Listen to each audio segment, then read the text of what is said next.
Орта ғасырларда Киев Рус князьдігі көршілес жатқан өзге славян фин тайпаларын жаулап алып, Еуропадағы қуатты империялардың бірі болды. Киев Русін орыс, украин, белорус халықтарының арғатасы десек те болады. Киев қаласы бүгінгі күнге дейін сақталған. Ол қала бүгінгі таңда Украина астанасы. Рус халықтарының қалыптасуы 8-ші жылдары Шығыс Еуропаға қоныс аударған Скандинавия жерінен шыққан викингтердің келуімен болды. Олар Рюрик патшаның басқаруымен Шығыс Еуропада шағын патшалық құрды.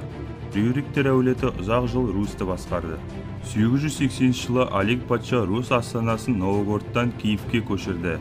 Бұл Киев Русының алғашқы қалыптасуы болды.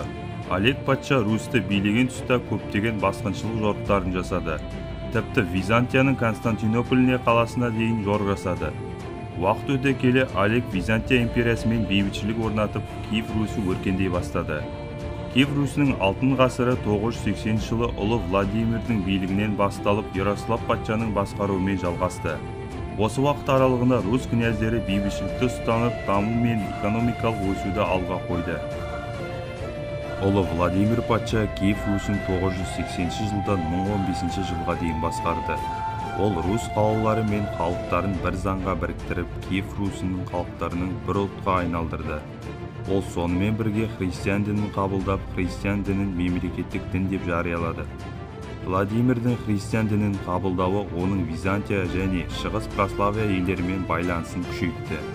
Ұлы Владимир қайтыс болғаннан кейін оның ұлы Ярослав патша таққа отырады. Киев Русінің шарықтау шегі оның билігі кезінде жетті. Ярослав бейбітшілікті сақтау және сауда қатынастарын орнату үшін көптеген қыздар мен ұлдарын көршілес жатқан басқыншыл көшпенді халықтарға үйлендірді.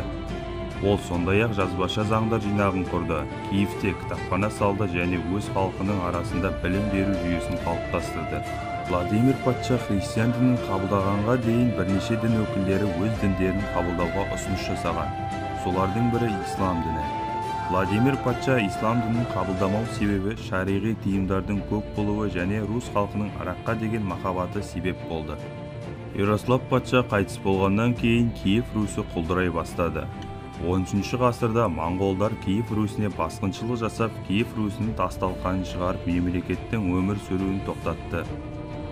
Достар, егер менің осы видеом ұнаған болса, лайк басып, каналға тіркелуді ұмытпаңыздар. Сіздермен болған Сержан ТВ арнасы.